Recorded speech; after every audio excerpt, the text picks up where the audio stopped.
नमस्कार दोस्तों, स्वागत है आपका एक बार फिर पॉलिटिकल साइंस के इस चैनल पर। और आज मैं आपके लिए लेकर आया हूँ पॉलिटिकल साइंस के सबसे बड़े फिलोसफर प्लेटो को। प्लेटो को हम पूरा समझेंगे यहाँ पर। उनके आदर्श राज्य का विचार क्या था, उन्होंने न्याय पर क्या विचार दिए हैं। प्लेटो का और अरस्तु से भी थोड़ा सा कंपैरिजन मैं आपके सामने लेकर आया हूँ। प्राय हम कंफ्यूज हो जाते हैं प्लेटो और अरस्तु में। और ये जानेंगे कि प्लेटो ने अपने गुफा के सिद्धांत के अंतर्गत क्या कहा है। तो सबसे पहले हम जान लेते हैं कि प्लेटो किसके शिष्य थे और सुकरात से इनका क्या रिलेशन है। देखिए, आपने प्राय प्लेटो को और सुकरात को साथ साथ पढ़ा होगा। जब आप प्लेटो पढ़ना स्टार्ट करते हैं किसी भी बुक से, तो वहाँ सुकरात का जिक्र होता है। आखिर सुकरात थे कौन? देखिए, सुकरात प्लेटो के गुरु थे। हालांकि सुकरात ने कभी भी कोई लिखित में राइटिंग्स उनकी नहीं मिलती हैं, हमें कोई भी लेखन उनका नहीं मिलता है, कोई बुक उन्होंने पब्लिश कभी नहीं की। लेकिन सुकरात का जो जिक्र मिलता है वह मिलता है हमें प्लेटो के लेखन में। प्लेटो ने अपने लेखन में सुकरात का जिक्र किया है और वहीं से हमें सुकरात के बारे में जो भी इन्फॉर्मेशन मिलती है वो वहाँ से मिलती है। तो एक चीज़ क्लियर आपकी यहाँ पे आपको रखनी है कि सुकरात प्लेटो का गुरु था। उसके बाद एक और चीज़ आपको यहाँ पर ध्यान रखनी है कि प्लेटो ने एक एकेडमी खोली थी। एकेडमी एक शिक्षण संस्थान थी जहाँ पर प्लेटो छात्रों को, स्टूडेंट्स को शिक्षा दिया करते थे। और इसी अकादमी में एक स्टूडेंट था और उसका नाम है अरस्तु। अरस्तु को प्लेटो की अकादमी का मस्तिष्क कहा जाता था। इसलिए जो अरस्तु है वह प्लेटो का शिष्य है और प्लेटो का अरस्तु का जो गुरु है वह प्लेटो है। तो आई होप आपको ये रिलेशन समझ में आ गया होगा, सुकरात, प्लेटो और अरस्तु का। पहले तो आप इनको अलग अलग इस तरह से कर लीजिए। और अभी तक आपने मेरे यूट्यूब चैनल को सब्सक्राइब नहीं किया है तो इसे सब्सक्राइब करें और अपने फ्रेंड्स के साथ शेयर करें। तो शुरू करते हैं। प्लेटो, सबसे पहले हम जानते हैं कि प्लेटो का जो एक आदर्श राज्य, एक आइडियल स्टेट की जो उन्होंने अवधारणा दी है, उनकी नज़र में कौन सा स्टेट एक आइडियल स्टेट होता है। देखिए, प्लेटो ने कहा है कि एक ऐसा राज्य जहाँ पर हर व्यक्ति अपनी योग्यता और गुण के आधार पर समाज में अपनी भूमिका को निभाता है। राज्य को प्लेटो ने 3 वर्गों में विभाजित किया। पहला वर्ग था शासक वर्ग, जिसे फिलोसफर किंग कहा जाता है। दूसरा जो वर्ग है वह है सैनिक वर्ग, जिसे वॉरियर्स कहा जाता है। और तीसरा है श्रमिक, जिसे प्रोड्यूसर कहा जाता है। शासक वर्ग जो है, जो फिलोसफर किंग है, वह बुद्धिमान और दार्शनिक होते हैं जो राज्य का संचालन करते हैं। सैनिक जो हैं वह राज्य की रक्षा करते हैं, जबकि श्रमिक उत्पादन और अन्य कार्य करते हैं। प्लेटो के अनुसार राज्य का उद्देश्य है न्याय की प्राप्ति, जो तभी संभव है जब हर व्यक्ति अपने प्राकृतिक कर्तव्यों का पालन करेगा। तो यह एक आदर्श राज्य की स्ट्रक्चर है जो प्लेटो ने बताई है। प्लेटो के अनुसार 3 वर्ग हैं राज्य में, एक शासक वर्ग है, एक सैनिक वर्ग है और एक उत्पादक वर्ग है या श्रमिक वर्ग है। अब शासक वर्ग अपना कार्य करे और सैनिक वर्ग और उत्पादक वर्ग से ये अपेक्षा की गई है कि वह अपना कार्य करें। तो जो अगर हर वर्ग अपना अपना कार्य पूरी ईमानदारी के साथ कर रहा है किसी भी राज्य में, तो वहाँ एक आदर्श राज्य की स्थापना की जा सकती है। राज्य का मोटिव क्या है? राज्य का मोटिव है आपका जस्टिस प्रोवाइड करना, न्याय प्राप्त करना। देखिए, जो प्लेटो की पुस्तक है, एक पुस्तक का नाम है रिपब्लिका। उस रिपब्लिका जो पुस्तक है, उस रिपब्लिक पुस्तक की जो उपशीर्षक है, वह उपशीर्षक भी कंसर्निंग जस्टिस की है, मतलब जस्टिस से ही रिलेटेड है। तो प्लेटो ने यहाँ जस्टिस पर बहुत ज़्यादा बल दिया है, उसके साथ ही बल दिया है सभी को अपने अपने कर्तव्य के प्रति समर्पण कर। आगे ध्यान देते हैं कि प्लेटो न्याय की क्या अवधारणा हमारे सामने देते हैं। देखिए, प्लेटो ने न्याय की जो अवधारणा दी है वह, जब आप इसको देखेंगे तो आपको लगेगा कि प्लेटो ने राज्य की अवधारणा को काफ़ी सीमित रखा है। वह कहते हैं कि न्याय जो है वह आदर्श राज्य की नींव है। नींव तो जानते हैं आप, एक मकान होता है वह नींव पर टिका हुआ होता है। तो आदर्श राज्य मान लीजिए एक मकान है और उसकी जो नींव है वह न्याय है, मतलब न्याय पर टिका हुआ है आदर्श राज्य। अगर न्याय नहीं होगा तो आदर्श राज्य धराशायी हो जाएगा। अब न्याय होता क्या है? देखिए, न्याय व्यक्तिगत गुण या नैतिकता का विषय नहीं है, बल्कि यह राज्य के सभी अंगों का संतुलन बनाए रखने में है। संतुलन को ही न्याय बोला है।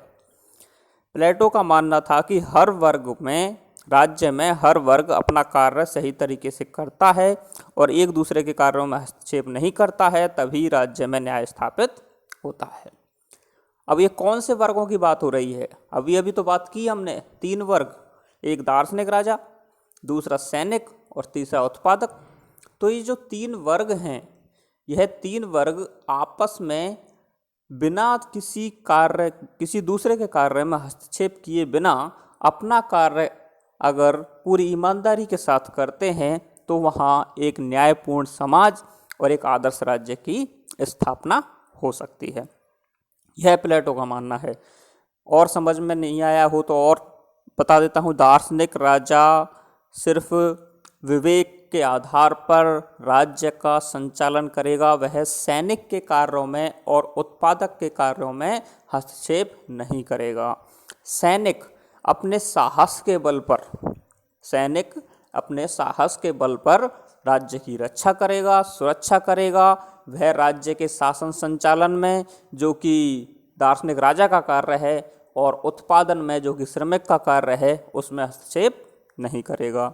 श्रमिक जिसमें उत्पादन की क्षमता है वह सिर्फ उत्पादन करेगा और सैनिक के कार्यों में और दार्शनिक राजा के कार्यों में हस्तक्षेप नहीं करेगा। तो वहाँ पर एक आदर्श राज्य की स्थापना होगी और न्याय भी प्राप्त होगा। तो यह प्लेटो का न्याय संबंधी अवधारणा है।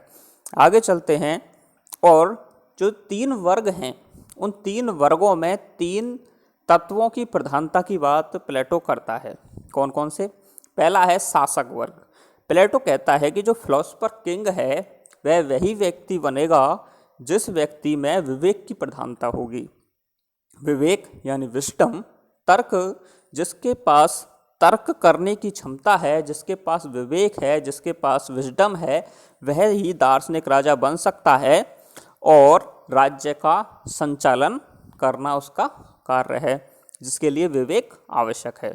दूसरा जो वर्ग है सैनिक वर्ग, उसमें जिस तत्व की प्रधानता पाई जाती है, तो आप खुद ही अंदाज़ा लगा सकते हैं कि एक सैनिक के लिए किस चीज़ की सबसे ज़्यादा आवश्यकता होती है।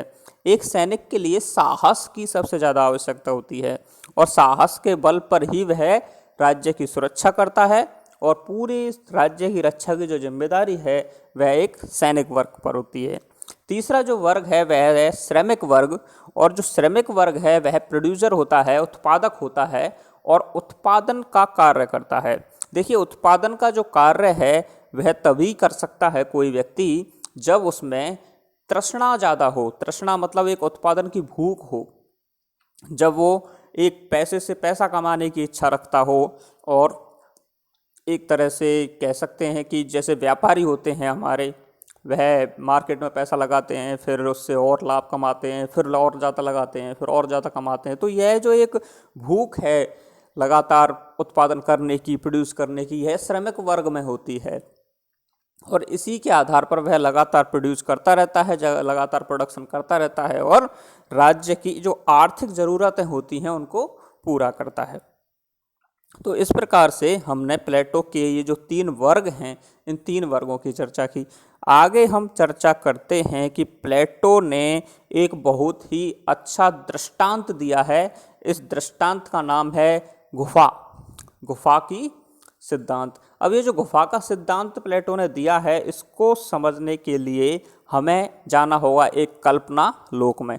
कल्पना लोक में जाने से तात्पर्य ये है कि हमें इमेजिनरी एक दुनिया बनानी होगी और इमेजिन करना होगा। तो चलिए इमेजिन करते हैं।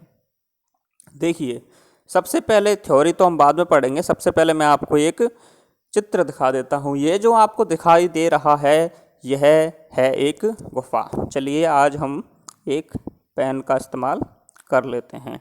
देखिए, ये आपको क्या दिखाई दे रही है, पूरी ये एक गुफा है। देखिए, ये इसका इस प्रकार से द्वार है। अब देखिए, यहाँ पर कुछ लोग आपको दिखाई दे रहे हैं। ये जो लोग दिखाई दे रहे हैं यह बंदी हैं। क्या हैं? बंदी हैं, और बचपन से ही इनको यहाँ पर बांध के रखा गया है।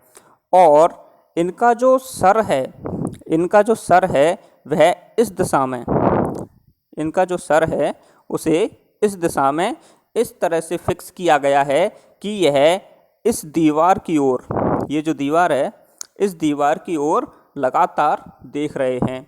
तो इनका जो सर है उसे इस तरह से फिक्स किया गया है कि ये सिर्फ दीवार की ओर ही देख सकते हैं और बचपन से यहाँ बंधे हुए हैं। ये कंडीशन आपको समझ में आ गई। दूसरी कंडीशन ये है कि यहाँ पर एक आग है, वह जली हुई है, और यह आग यहाँ पर लगातार जली हुई है। ये जो आग है यहाँ पे लगातार जली हुई है, और इस आग की जो रोशनी है वह इस दीवार पर पड़ रही है। दिखाई दे रही है? यह जो इस आग की रोशनी है वह इस दीवार पर पड़ रही है। अब आग की जो रोशनी है जो कि इस दीवार पर पड़ रही है, और इस आग के बीच में ये जो पुतले दिखाई दे रहे हैं, ये लोग हैं, और ये इन पुतलों को एक आकृति है, कुछ कोई वस्तु है, यह घोड़ा है, यह कुछ अलग और वस्तु है, ये पंछी है ना। तो ये जो आकृतियां हैं, इन्हें जैसे ही आग के और इन व्यक्तियों को इस दीवार के बीच में लाया जाएगा तो इनका जो प्रतिबिंब है वो इस दीवार पे बन रहा है। ये देखिए, ये प्रतिबिंब बन रहे हैं दीवार पर इनके। तो ये जो प्रतिबिंब इस दीवार पर बन रहे हैं इन वस्तुओं के, और वो बन रहे हैं ये जो आग जल रही है इसकी वजह से। तो ये जो व्यक्ति हैं यह बचपन से ही इन आकृतियों को, इन छाया को शैडो को देख रहे हैं। अब इस शैडो को ही यह क्या मान रहे हैं? सच्चाई मान रहे हैं।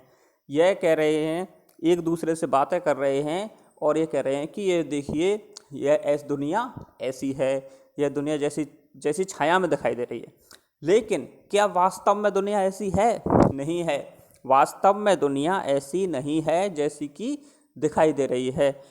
लेकिन होता क्या है, एक दिन इनमें से एक व्यक्ति, देखिए ये रहा, ये व्यक्ति बाहर निकलता है। अब बाहर निकलता है तो वह देखता है कि जो हमें दिखाया जा रहा था वह तो एक भ्रम था। वास्तव में यहाँ पर एक आग लगी हुई है, कुछ व्यक्ति पुतले लेकर खड़े हैं और उसकी छाया दीवार पे पड़ रही है। सच्चाई तो ये है। मतलब बचपन से हम किस में जी रहे थे? एक भ्रम में। जिसको हम सच माने बैठे थे वो क्या था? एक झूठ था। तो जब और बाहर निकलता है तो और उसकी जब आंखें खुलती हैं तो वह और ज़्यादा अचंभित हो जाता है, और दुनिया, और वो सह नहीं पाता इस चीज़ को कि एक तरह से वह मेंटली थोड़ा सा डिस्टर्ब हो जाता है कि हम जिस चीज़ को अभी तक सच माने बैठे थे वह चीज़ तो वास्तव में सच थी नहीं। फिर यह क्या करता है, वापस आता है और इनको बताता है कि बाहर की जो दुनिया है वह कैसी है। जब वो उनको बताता है कि बाहर की दुनिया इस प्रकार की है और हम जो जी रहे हैं वह भ्रम में जी रहे हैं, तो यह जो बंदी हैं वह उसकी बात पे विश्वास नहीं करते, उसे पागल समझते हैं और उसे वहीं पीट कर मार डालते हैं। तो यह जो दृष्टांत है, इससे प्लेटो समझाना क्या चाह रहा है? समझाना ये चाह रहे हैं कि उनके जो हमारा ये जो संसार है इसमें जितने भी व्यक्ति रह रहे हैं वह एक भ्रम में जी रहे हैं। वह वही देख रहे हैं जो उन्हें दिखाया जा रहा है और उसी को सच्चाई माने बैठे हैं। वास्तविक सच्चाई तक कोई नहीं पहुंचना चाहता है, और जो भी व्यक्ति इस वास्तविक सच्चाई तक पहुंच चुका है वह जो बाकी के लोग हैं वह उसकी बात का विश्वास नहीं कर रहे। जैसे कि सुकरात के साथ हुआ था। सुकरात के साथ क्या हुआ था? सुकरात ने वास्तविक सच्चाई को जान लिया था और वह लोगों को क्या करता था? जागरूक करता था। सड़कों पर और गलियों में वह घूमता था और घूम घूम के लोगों को जागरूक करने का कार्य करता था सुकरात। लेकिन क्या हुआ? जो कुछ लोग हैं उन्होंने कहा कि ये तो पागल है और उसको जहर का प्याला देकर मार दिया गया।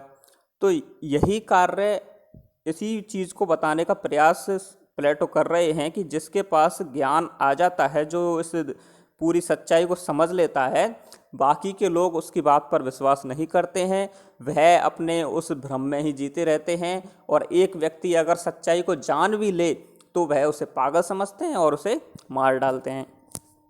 तो कुल मिलाकर प्लेटो यह कहना चाहते हैं कि हमें अपने वास्तविकता की ओर बढ़ना चाहिए, हमें अपने वास्तविक जो सच्चाई है उसको जानना चाहिए, जो भ्रम का पर्दा हमारे सामने डला हुआ है उससे बाहर निकलना चाहिए। अब इसकी थ्योरी हम पढ़ लेते हैं कि आखिर थ्योरी में क्या लिखा हुआ है। देखिए, प्लेटो की जो गुफा की उपमा है, उनकी पुस्तक है एक रिपब्लिक, उसमें दी गई है, जो ज्ञान और शिक्षा के महत्व को दर्शाती है।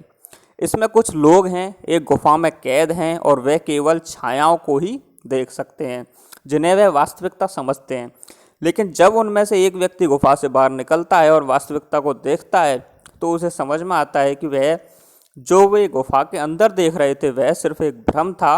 और इस उपमा के माध्यम से प्लेटो यह समझाने की कोशिश करते हैं कि शिक्षा के माध्यम से ही व्यक्ति वास्तविक ज्ञान को प्राप्त कर सकता है और सच्चाई तक पहुंच सकता है। आपने देखा होगा कि बहुत सारे ऐसे भ्रम आपके सामने भी, आपके परिवार में भी होंगे कि जिन पर विश्वास किया जाता है और तर्क उसके पीछे कुछ भी नहीं होता।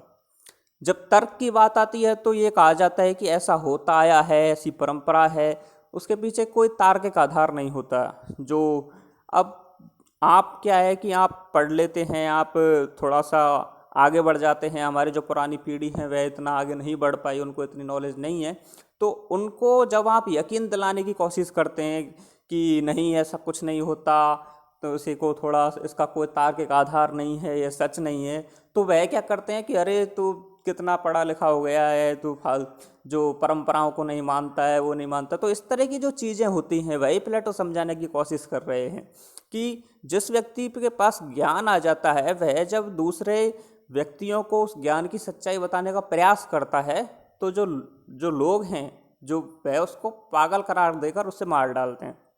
यही सुकरात के साथ हुआ था। एक तरह से सुकरात का दृष्टांत ही समझाने का प्रयास प्लेटो ने यहाँ किया है और शिक्षा प्राप्त करने का सभी से एक तरह से आह्वान किया है। आगे चलते हैं और देखते हैं कि प्लेटो के शिक्षा संबंधी दृष्टिकोण क्या है। देखिए, शिक्षा क्यों जरूरी है ये हमने अभी देखा। शिक्षा को प्लेटो ने इसलिए जरूरी माना क्योंकि हमें अपनी वास्तविक सच्चाई तक पहुंचना है। आखिर शिक्षा के संबंध में क्या दृष्टिकोण है? देखिए, शिक्षा का जो मुख्य उद्देश्य है वह है आत्मा को उन्नत करना, उसे सच्चे ज्ञान तक पहुंचाना। उनके अनुसार आत्मा जन्म से ही सच्चाई और ज्ञान की क्षमता रखती है, लेकिन उसे जीवन के अनुभवों और दुनियावी मोहमाया से अज्ञानता का आवरण घेर लेता है। इसलिए शिक्षा का कार्य है इस अज्ञानता के आवरण को हटाना और आत्मा को सच्चाई की ओर मार्गदर्शित करना। तो शिक्षा का कार्य जो आवरण हमारे इस दुनिया में रहकर हमारे सामने, हमारी आंखों के सामने डाला गया है, उस आवरण को हटाने के लिए हमें शिक्षा का सहारा लेना पड़ेगा और शिक्षा बहुत ज़रूरी हो जाती है इस आवरण को हटाने के लिए। आगे बात करते हैं। देखिए, प्लेटो ने अपनी जो शिक्षा है उसे 3 चरणों में बांटा है, एक प्राथमिक शिक्षा, माध्यमिक शिक्षा और उच्च शिक्षा। तो प्लेटो ने एक प्रक्रिया के रूप में शिक्षा को माना है जो चलती है, एक चरणवाइज चलती है। जैसे जैसे एक एज होती है उस एज के अकॉर्डिंग ये शिक्षा दी जाती है। रिपब्लिक में इसका विस्तृत एक वर्णन किया गया है। देखिए, जो प्राथमिक शिक्षा है जो कि बचपन में चलती है, तो बचपन में बच्चों को एक संगीत, कला और कुछ बेसिक जो मैथ होती है वह सिखाई जाती है जिससे उनके चरित्र का विकास हो सके। जो माध्यमिक शिक्षा है उसमें युवा अवस्था में छात्रों को शारीरिक शिक्षा, सैन्य प्रशिक्षण और उसके साथ साथ गणित, ज्यामिति और तार्किक सोच की शिक्षा दी जाती है। तीसरा जो चरण है वह उच्च शिक्षा का है। वे युवा जो उच्च शिक्षा के लिए चयनित होते हैं। अब यहाँ चयनित क्यों लिखा हुआ है? चयनित इसलिए लिखा हुआ है कि फर्स्ट और सेकंड के बाद जो चरण है उनके बाद एक परीक्षा ली जाती है और उस परीक्षा में जो उत्तीर्ण होते हैं उन्हीं को उच्च शिक्षा दी जाती है। बेसिकली दार्शनिक राजा प्रोड्यूस करने के लिए, दार्शनिक राजा बनाने के लिए उच्च शिक्षा दी जाती है, जहाँ आपको दर्शन का ज्ञान दिया जाएगा। देखिए, उन्हें दर्शन और ज्ञान के उच्चतम रूपों में शिक्षा दी जाती है। इसका उद्देश्य उन्हें दार्शनिक शासक के रूप में तैयार करना और जो राज्य का शासन संचालन करेंगे, क्योंकि दार्शनिक राजा ही राज्य का संचालन करेगा, तो उसके रूप में उन्हें तैयार किया जाता है। तो यह 3 चरण प्लेटो बताता है। पहले चरण में सिर्फ आपको संगीत, कला और बुनियादी गणित सिखाई जाएगी। दूसरे चरण में आपको जब आप युवा हो जाएंगे तब सैन्य प्रशिक्षण दिया जाएगा, शारीरिक शिक्षा दी जाएगी, गणित, ज्यामिति और तार्किक सोच की शिक्षा दी जाएगी। और तीसरे चरण में आपको दार्शनिक बनने के लिए तर्क और दर्शन की शिक्षा दी जाएगी। तो और मैथ को बहुत ज़्यादा, गणित को बहुत ज़्यादा महत्व दिया गया है प्लेटो द्वारा। गणित की जो प्लेटो की जो अकादमी है, एकेडमी, उस अकादमी के प्रवेश द्वार पर लिखा हुआ था कि जिसको गणित का ज्ञान नहीं है वह कृपया प्रवेश ना करे, है ना। तो गणित का ज्ञान बहुत जरूरी था प्लेटो की नज़र में। आगे चलते हैं कि प्लेटो और अरस्तु की जो विचारधारा है, जो आइडियोलॉजी है, उसमें हमें कुछ अंतर दिखाई देते हैं। अंतर देखिए, प्लेटो गुरु है अरस्तु का, लेकिन फिर भी दोनों की विचारधाराओं में अंतर दिखाई देते हैं। आखिर ऐसा क्यों हुआ? जहाँ से उसने शिक्षा ली है उनकी तो सोच में या फिर उनकी क्रिया विधियों में या फिर उनकी आइडियोलॉजीज में कोई अंतर नहीं होना चाहिए, लेकिन फिर भी दिखाई देता है। ठीक है, प्लेटो की जो दर्शन जो पद्धति है वह अरस्तु से भिन्न है। प्लेटो आइडियलिस्टिक बात करता है, आदर्शवादी बातें करता है, और आदर्शवादी जो बातें होती हैं वह यूटोपियन होती हैं, उन्हें धरातल पर उतारना कहीं ना कहीं पॉसिबल नहीं होता है। लेकिन अरस्तु जो है वह यथार्थवादी बातें करता है। यथार्थवादी बातों को आप व्यवहारिक रूप में ला सकते हैं। तो बेसिकली जो डिफरेंस है, मेजर डिफरेंस तो दोनों में बीच में यही है, और यह बहुत बड़ा अंतर है। दूसरा एक स्त्री संबंधी डिफरेंस भी मैंने अरस्तु और प्लेटो में देखा है। स्त्री संबंधी जो विचार दोनों के हैं, प्लेटो जहाँ स्त्रियों को आज से 2200 साल पहले भी जो अधिकार दे देता है वह आज तक कई जगहों पर आज तक भी महिलाओं को नहीं मिल पाए हैं। प्लेटो कहता है कि स्त्री जो है वह दार्शनिक शासक भी बन सकती है, वह सैनिक भी बन सकती है। तो दार्शनिक शासक और सैनिक दोनों को एक कैपेबल मानता है, दोनों को बनने के लिए एक क्षमतावान मानता है स्त्री को। प्लेटो का मानना है कि स्त्री में जितना विवेक होता है उतना ही विवेक पुरुष में होता है, इसलिए जब विवेक दोनों में बराबर है तो वह दार्शनिक राजा क्यों नहीं बन सकती? बिल्कुल वह दार्शनिक राजा बन सकती है और सैनिक भी बन सकती है, क्योंकि साहस भी उतना ही होता है। इसलिए यह, और अरस्तु की बात करें तो अरस्तु स्त्री संबंधी विचारों के मामले में स्त्रियों को दोयम दर्जे का बताता है और वह उन्हें परिवार तक ही सीमित रखने के लिए कहता है। और इस तरह से ये कुछ डिफरेंस हैं अरस्तु के और प्लेटो के बीच में। देखिए, अब आगे कुछ महत्वपूर्ण कथन है। महत्वपूर्ण कथनों पर जाने से पहले मैं एक और चीज़ आपको यहाँ बता देता हूँ। देखिए, प्लेटो ने एक साम्यवाद की बात की थी, मैं उसको नहीं डाल पाया स्लाइड्स में। तो प्लेटो ने साम्यवाद की बात की थी, उसके बारे में मैं आपको वैसे ही बता देता हूँ।